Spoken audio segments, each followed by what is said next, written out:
My name is Ashley, and this is Let's Talk Dispatch. I do.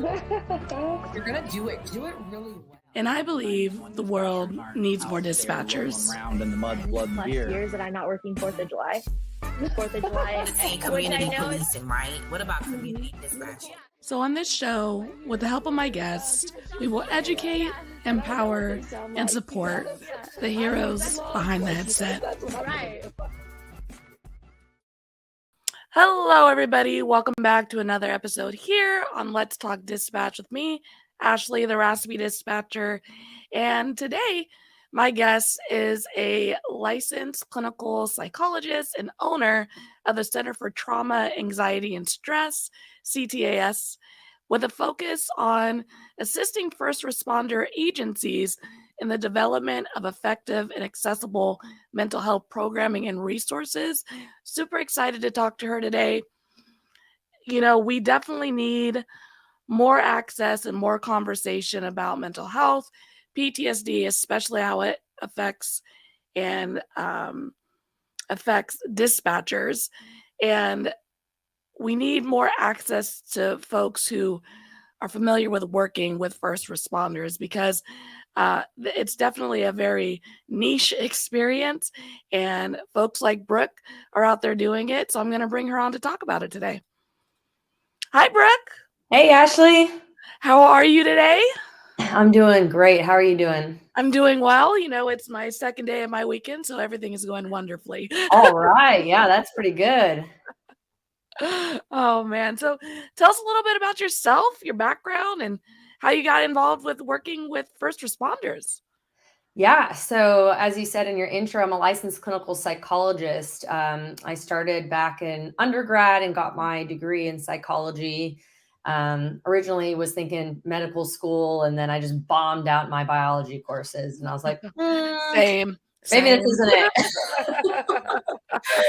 So I switched to majoring in psychology, and from then on, I knew that I wanted to pursue a career in psychology, but there's so many different avenues and degrees that you can go through. So I settled on a degree in clinical psychology. So I went to Boston University and got my master's degree. And while I was there, I had really hoped to somehow network and connect with people who worked at the National Center for PTSD, which is the VA. I knew I really wanted to focus on trauma and work with military. So I made that happen and got a position there after my master's degree, working there for a few years doing research. And then I ended up applying for my clinical psychology PhD and got accepted to a lab at the University of Houston. So in my brain, again, I know I'm going to be a trauma specialist. I'm thinking continue focusing on military. And right when I started my PhD, we had just started making a connection with the Houston Fire Department, which is one of the only fire departments in the U.S. that has staff psychologists. I believe one of, at this point, like 4 or 5. And so right away, I absolutely fell in love with working with first responders. I'm sure this is no surprise to you, but there's a lot of overlap between first responders and military. So yeah, I spent 6 years specializing throughout my doctoral training, not only working with them clinically, in the therapy room. I worked on call, I'd respond on scene, I'd do ride-alongs, crisis intervention, CISM. But I also had a pretty heavy research background. So I developed, I wrote grants, developed studies, and ran nationwide studies collecting data on first responders and mental health, and published and presented at conferences, et cetera. So I was pretty dead set from then on. This is going to be my gig. I still work with military as well. But it's my niche is basically military and first responders. Very cool. And, I always find it really interesting. Like when at my old agency, we had a mental health team, and a counselor would go out with the officer and be on scene, in there trying to help folks. And when you're looking at all these job opportunities that are being created in the field now, how much opportunity there is for folks who have mental health specialties and backgrounds, psychologists, all of that can go into the field, and respond in person on the scene of the thing for the first responder and for the person in Yeah. crisis, who the responders are responding out for. Yeah. It's quite interesting, the opportunities that are out there for that now. There's a big need for it for Mhm. sure. And the need means that there's a lot more opportunities for it. But it really still blows my mind that there's so few. I think in law enforcement, I think most agencies have, some type of either psychologists or mental health providers. In fire, it's very scarce to have an actual staff psychologist. They might contract out, for SISM, but in terms of having someone working for the agency, it's very rare, which is pretty wild to think about. Yeah, it's definitely unique. It's not anything I've really heard of, Mhm. and the ability to focus, like, on your specific folks as well, I'm sure that was pretty rewarding, because it provides research for the rest of, anyone who's trying to do this and trying to figure it out. You're on the front line and you're able to provide that research for other people, but you're also able to make it really specific to the folks you're working with. So I'm sure Yeah, that felt really good. that is exactly correct. It was really great to be on both sides, right? Because sometimes on the research side, no matter whether you're researching first responders, college students, whoever it is, Mhm. just being in a lab and writing grants and collecting data and analyzing it and writing up publications, sometimes you kind of lose the connection between how applicable this is to the Mhm. actual population that Yeah. you're examining, right? And Mhm. so it was really awesome to be able to have my research truly inform how I interacted clinically with the population, with my first responders. And then from everything I was doing with them hands-on, in the field, to take that and inform the research that I was doing. So it was a really awesome experience to be able to actually do that, because I hadn't necessarily done it to that degree Mhm. prior to starting my PhD. Yeah. Mhm. And then I imagine, I would think, as a dispatcher, as a first responder, I think for first responders, especially when folks are trying to get help and they're trying to be vulnerable, um, it's very helpful to know the person they're talking to gets it and has already worked with, folks in the same type of line of work and realm. And it sounds like, when, you moving forward and creating your Center for Trauma, Anxiety, and Stress, I'm sure that experience working with the fire department kind of helped give you that backing, like, hey, no, like, come here, I can help you. I get it. Like, look at all the things that I've already done. Yeah, it really is a thing to be culturally competent, as a Mhm. provider in treating first responders and working with first responders. It's not like working with civilians. Mhm. And it's like that for many. It's same if you're working with military, it's not like working with civilians.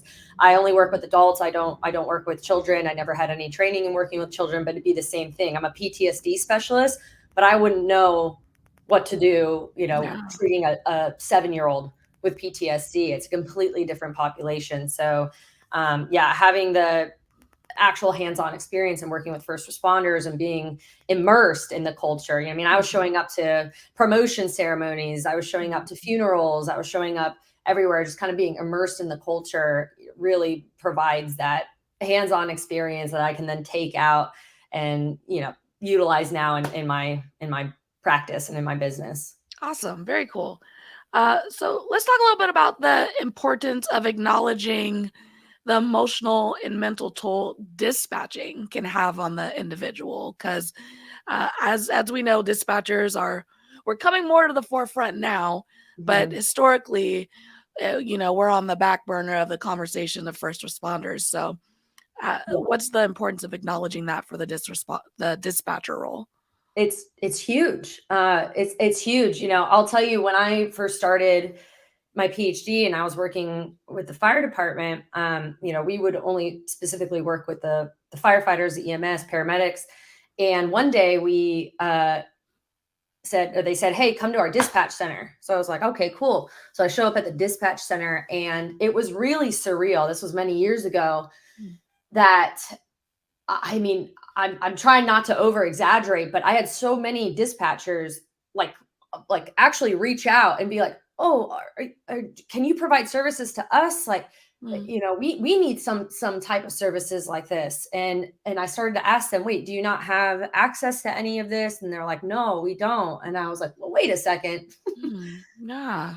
That's problematic. Like, hold up. wait a second. So from then on, I started to say I want to see dispatchers in the therapy room as well. But it's huge. A lot of people have the misconception that in order for something to count as trauma, you have to be physically, it either has to, happen to you, or you have to witness it happening with your own eyes.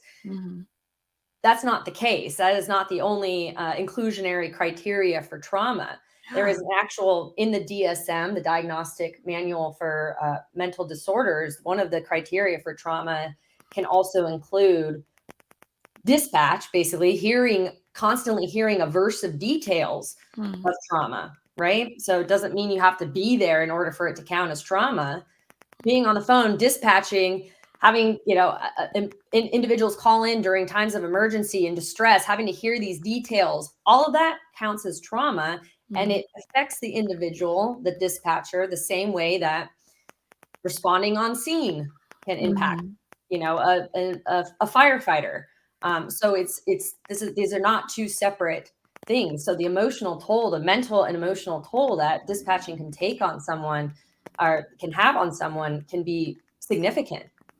It's so true. And, I think that one thing folks might not realize, I think, is a significant difference. And it's not saying one's worse than the other or anything like that, but a significant difference in regards to a dispatcher and a field responder is that field responder might be tied up on that one incident for their whole entire shift. Yeah. Depending on how big the incident, if it's a large structure fire, if it's an incident where there's a fatality for a police department, that officer is dealing with that one traumatic thing their entire shift.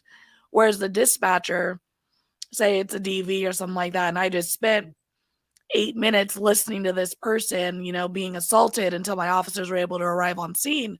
I hang up the phone, and then the phone rings again.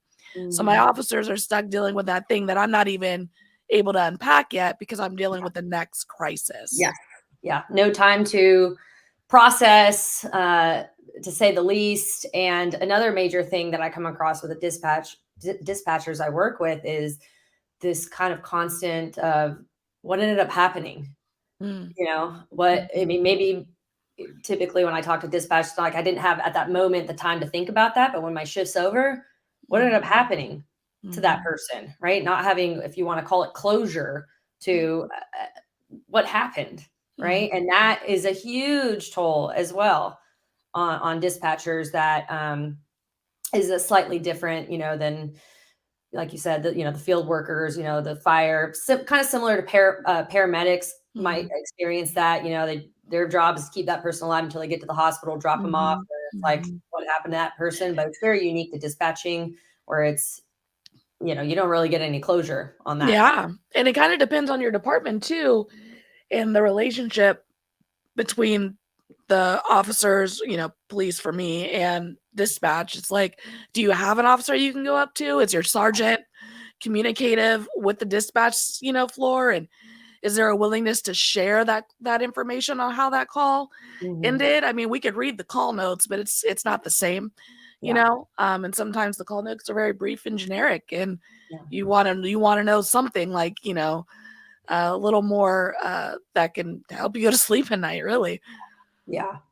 That's probably one of the most common themes I come across in working with dispatch, is that theme of just, I keep myself awake at night wondering what happened. Yeah, I think that's one of the things that they talked about. Like I've said many a times on this show, is that I had a really good academy at my first department. And it's probably one of the reasons that I have these conversations and do these things. But they had a whole session on peer support and like coping, and if you take a tough call, like how to handle it and what our resources were. But the reality is, I think that not every department has access to that, and to things like you're providing with your company. And how do folks reach out to you? Like how could someone is it only the departments that can go to you directly, or can someone individually come seek services with you? Yeah, so I'm actually very soon in the next month or two going to be opening up spots again for individual therapy, couples therapy, and then Awesome. I'll also be holding some like group workshops, 4 to 6 weeks based, focused on different topics, like anger management and things like how to control rumination, letting your mind go out of control. So yeah, and I'm going to be exclusively seeing only first responders and military and their loved ones. So yeah. That's amazing. So what does a session look like with you? I'm sure it looks different for everybody, but just so for the folks who are kind of considering it, if they do reach out, what does that process look like to getting on board with you? Yeah, that's a good question. So I always do a free consultation call prior, 15, 20 minutes or so. So, it's not like, okay, if I call her, I immediately have to set up an appointment, because what I always tell my first responders, hey, when you're shopping for a therapist, when you're shopping for someone to work with for therapy, you need to make sure that they're a right fit for you, right? Mm-hmm. So this consultation call is meant to do that, not only to make sure that I can provide what it is that they're looking for, that have the skills and, I'm able to provide that, and that I think we're a good fit, but also so the other person on the end feels like we're a good fit. So we have that initial consultation call, get to know each other, get to know what they're looking for. And then if we both decide, okay, yeah, that sounds good, we'll schedule an appointment. The first couple sessions are typically more just me gathering more information, background information about what the issue is, what you're hoping to get out of it.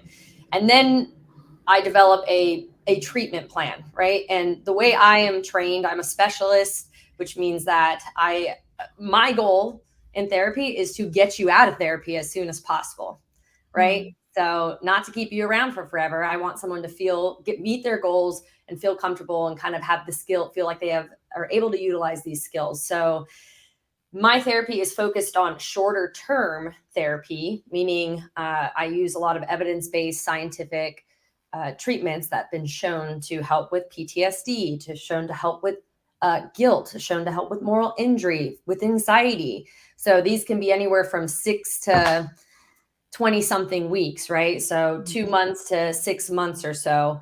Now, life happens, and there's individuals who maybe they came in for trauma related reasons, and then we finish our treatment in 3 months, but other things are happening, and their goals, they have additional goals, and we work on that. But the idea is that we're always working towards a specific goal, utilizing scientifically backed therapy techniques and methods. So it's not just kind of every week we come in and, all right, what are we doing now? And what are we doing today? Right? We're always working towards something. So that's how I operate as a psychologist, as a therapy provider. And that's just kind of an overall view of what that might look like. Yeah, I think it's reassuring to hear your strategy is very like trying to talk my way out of a job. You know what I mean? Because because it is a job for you. You are making money. This is your business. But the intention is not on that. It's on the let's get you help. Let's get you back out the door. Right. And I'm here if you need me again in the future.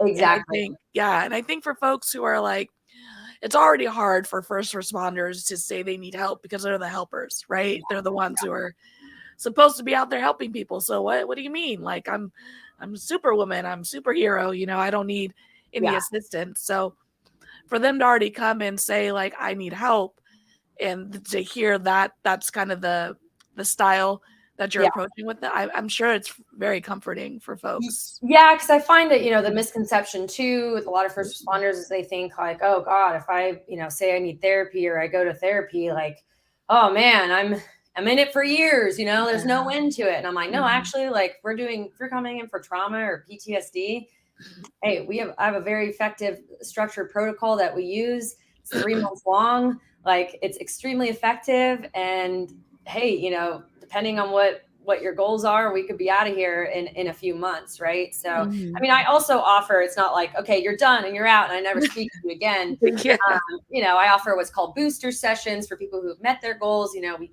say they came in for PTSD. We did our 3-month treatment, and then, they meet with me once a month to check in, see how things are going. And then again, I always remind everyone too, mental health is similar to physical health, meaning it's not like, hey, you go to therapy one time and then you're just perfect and then nothing ever happens again and you're set for the rest of your life, right? So that being said, the expectation is that we treat you, you're doing well, you're out the door. However, it's okay if, a year from now, maybe you come back in for weekly sessions again for another couple of months, right? And I say it's similar to physical health because, I say, what if you went to the doctor, you had high blood pressure and the doctor said, okay, take this medication, do this with your diet. We'll check on you, in the next couple of months. All right, you look good. It doesn't mean that for the rest of your life, you can just do whatever you want and the high blood pressure will never come back, right? So there's always things that we have to do to manage and keep track of and make sure that we're healthy physically and mentally. Exactly. And another thing that you mentioned earlier was that for folks in your process is getting to know each other and making sure it's a good fit. I think there are a lot of folks out there who are like, I've tried therapy. I hated it. It wasn't for me. And I do want to reiterate what you were saying is that it's like speed dating, like hey, what do you like? You like this? Oh, that's your style. Okay, that works. Oh, that doesn't work for me. It's really finding the perfect fit in your therapy. And it's not going to be one psychologist, not going to be one therapist. You might have to shop a little to find the right fit. Exactly. That's a huge thing that message I try and get across. Shop around, just if you tried it once, hey, I'm very open about, I take care of my mental health and, I have a psychologist that I see and I had to shop around. I went to several different people and it's not always that, oh, you don't like this person because they don't know what they're doing. It's also just a matter of fit. Not only are they competent, to help me with what it is that I want help with, and how do I feel around them? Do I like their demeanor? Do I like their communication style? Do I feel comfortable with them? Right. And so it could be that, a first responder is looking in the consultation call, they kind of I didn't really feel comfortable with that person or, it wasn't really my vibe, but you can do it if you've seen someone for 2 or 3 sessions and you're like, maybe this isn't working for me, there might be someone else. So I do talk to a lot of first responders who are like under the table, tell me, well, I did see someone and I didn't like it. And then, it's kind of like a one and done thing in their head. Like, that's it. There's no solution, right? Shop around. Yeah, definitely. It's your time. It's your mental health. Folks are providing a service. And I think the majority of folks they're just wanting to help. And they know that if it's not a good fit, like they're on the other end of it too. Like they get it, so definitely if you're out there, if you're thinking about it, you're like, Ashley, Brooke, stop. I already did this. I'm not going to do this again. Please definitely reach out to Brooke because she gets it. Right. But if you reach out to Brooke and she isn't a good fit, to keep shopping around because the end goal is to find someone who can help when you're struggling with whatever it is that you could be struggling with. Yeah. So what, in your experience for folks who are out there, doing the job right now, working in the field, what are some signs of needing help that I could be looking for in myself, that I could maybe be looking for in my coworkers, these folks that I spend 12, 14 hours a day with? What are some things that we might be able to look for or be able to see that might give us a red flag saying like, I might need a tune up, Yeah. Yeah, I'd say one of those main signs that you can look for in yourself or in others is someone who slowly starts to kind of isolate in different ways. And I say in different ways, that could be that like physically they start to isolate themselves, right? You don't see them around, off shift as much if you used to hang out. It could also be emotional isolation in a way. If you just notice that yourself or this other person feels more disconnected, seems more disconnected. Disconnectedness and isolation is typically one of the first signs for a lot of different, whether it be anxiety, depression, trauma related issues. Disconnectedness and isolation is one of those. So just, I tell my first responders too, this could be that, hey, yeah, no, I still spend every night in the family room with my family, but maybe your body's physically there, but slowly over the weeks and the months, your body's there, but maybe you're not really there mentally or emotionally, right? Mm-hmm. You're not really able to emotionally connect even with the people that are closest to you in your life. So I would say that isolation and disconnectedness is one of those major signs. Definitely. Well, Brooke, thank you so much for jumping on with me today. Is there a website? Is there an email? How can folks reach out to you? Yeah, so I have a website. It's www.centertas.com. So that's centertas.com. And I also, my email is drbartlett@centertas.com. So people can always contact me via email, check out my website, my number's on there as well, my contact information. So people can always call me as well or shoot me an email. Awesome. And I'll include all that information in the link of the interview as well. So no one has to rush to write it down, but also write it down and contact Brooke because she is doing amazing work, amazing things. And I'm sure the research and the impact you're having in the area that you're working with is a ripple effect, for the community. So I really appreciate all the work you're doing. Thanks, Ashley. Thanks so much for having me on. I really enjoyed it. Awesome. I'll be right back with you. Okay. All right, everybody. That was another episode here at Let's Talk Dispatch with Brooke. Again, thank you so much for coming on today, talking about your business and your experience working with first responders at Center for Trauma, Anxiety, and Stress, CTAS.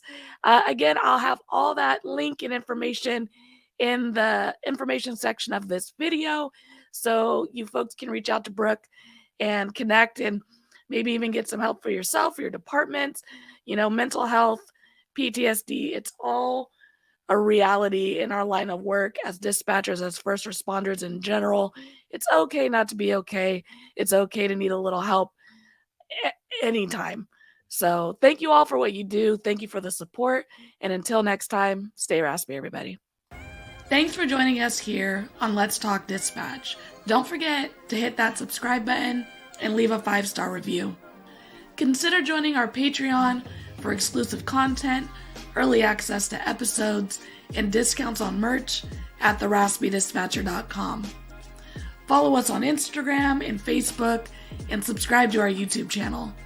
All of these things help support the creation of more content, because the world needs more dispatchers. Thank you all again for the love and continued support. And until next time, stay raspy.